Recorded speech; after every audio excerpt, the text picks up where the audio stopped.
Hi, ఈ వీడియోలో మనం లాఫర్ కర్వ్ గురించి తెలుసుకుందాం. ఈ లాఫర్ కర్వ్ అనేది ఆర్థర్ లేఫర్ అనే ఒక ప్రామినెంట్ ఎకానమిస్ట్ ప్రపోజ్ చేశాడు. He is also set to be father of supply side economics. అంటే మీరు వినుంటారు, జనరల్గా మనం ఎక్కువ శాతం డిస్కస్ చేసేది మోస్ట్ ఆఫ్ ద టెక్స్ట్ బుక్స్లో మీరు వచ్చేది will come across demand side economics. అంటే మనం ఒక ఎకానమీని రివైవ్ చేయాలన్నా, రికవరీ కావచ్చు, ఏదైనా సరే, ఎవరికి ఇన్ఫ్లేషన్ని అడ్రస్ చేయాలన్నా సరే, so we only try to target the aggregate demand. Okay, so మనం ఎక్కువ శాతం చదివేది డిమాండ్ సైడ్ ఎకానమిక్స్, బట్ ఈయన ఏంటంటే supply side economics.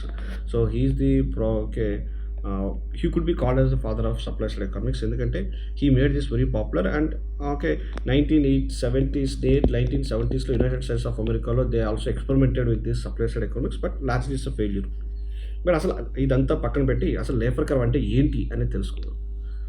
లేఫర్ curve it depicts the relation between tax rate and tax revenue. అంటే లెట్స్ సే ఎక్స్ యాక్సిస్ పైన మనం tax rate తీసుకుందాం. ట్యాక్స్ రేట్ అంటే మన ఆదాయంలో ఎంత rate, what proportion of tax are we expected to pay. And y axis పైన tax revenue తీసుకుందాం. రెవెన్యూ. సో జనరలీ మన గవర్నమెంట్స్ యొక్క పర్సెప్షన్ ఏంటి, వాళ్ళకి ఎక్కువ ఇన్కమ్ కావాలంటే ఏంటంటే వాళ్ళకి ఖర్చు పెట్టడానికి ఎక్కువ మనీ కావాలంటే ఎక్కువ పన్నులు ప్రజలపైన మోపితే వాళ్ళు ఎక్కువ పన్నులు పే చేస్తారు, ఆ పన్నులతో మనం we could meet the expenditure అని చెప్పి ఒక పర్సెప్షన్ ఉంటుంది. బట్ ఈయన ఏం చెప్తారంటే, మనం ఇంతకుముందు చూసాం ఆల్రెడీ కుజ్నెట్స్ కర్వ్ గురించి. సో సంథింగ్ ఈ కర్వ్ కూడా సిమిలర్ షేపే ఉంటుంది. ఈయన ఏం చెప్తారంటే, with increase in tax rate initially tax revenue పెరుగుతూ వస్తుంది. ట్యాక్స్ రెవెన్యూ పెరుగుతూ వస్తుంది. అంటే మీరు ఇప్పుడు ఇనీషియల్గా 0% ఉంటే ఆబ్వియస్లీ 0% రెవెన్యూ వస్తుంది. బట్ కొంత మేర ట్యాక్స్ రేట్ పెంచినప్పుడు ఏంటంటే people 1 or 2% of your income if I ask you to pay taxes, చాలామంది దే ఆర్ వెరీ హ్యాపీ. 1-2% అంటే పెద్ద ఇష్యూ కాదు. And government is spending for the public కాబట్టి people would be happy with payment of more and more taxes at lower tax rates. So initially ఏమవుతుందంటే ఏం చెప్తారంటే tax rate పెరుగుతున్నప్పుడు tax revenue పెరుగుతూ వస్తుంది.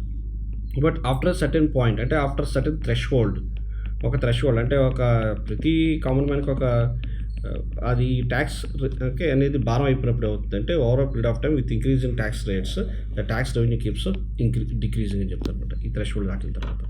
సో ఈ relation between the tax rate and tax revenue for the first time was explain by this person called Arthur laughter, and that's the reason this is very popular known as laughter curve అని. So ఇది mere common సెన్స్తో మీరు ఆలోచిస్తే ఇది very common అండి. ఎందుకంటే మీరు చూసుంటారంటే ఇవాళ దేశంలో not more than 1.2 crore people are paying income tax. మీరు లాస్ట్ ఇయర్ చూస్తుంటే 44,000 మంది, అంటే 44,000 మంది సుమారు reported annual income of more than 1 crore. అంటే ₹1 కన్నా ఎక్కువ ఆదాయం అని చెప్పి రిపోర్ట్ చేసిన వాళ్ళు ఐటీ డిపార్ట్మెంట్కి జస్ట్ 44,000 మంది ఉన్నారు ఇండియాలో. సో నిజంగా 44,000 మంది ఈ దేశంలో ₹1 కన్నా ఎక్కువ ఆదాయం వస్తున్నట్టు ఉంటారు నిజంగా సంవత్సరాలకి కాదు. ఎందుకు ఇంతమంది ఆదాయం వచ్చినప్పుడు ఎందుకు they are not paying taxes అంటే one major reason in India ఏంటంటే high tax rates.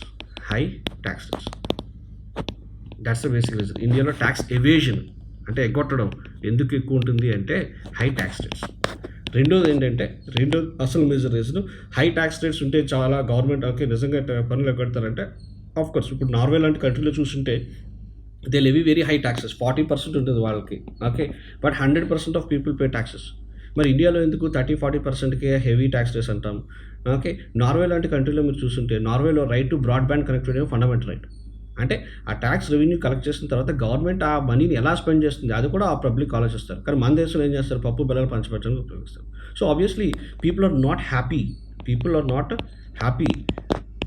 With what the government is doing. So మనం కట్టే పన్నులకి మనకి గవర్నమెంట్ రిటర్న్ గవర్నమెంట్ స్పెండ్ చేసే పద్ధతి, కానీ the way what kind of services the government provides. ఎప్పుడైనా ఒక గవర్నమెంట్ హాస్పిటల్ వెళ్ళి చూస్తుంటే మీకు how pathetic the conditions are.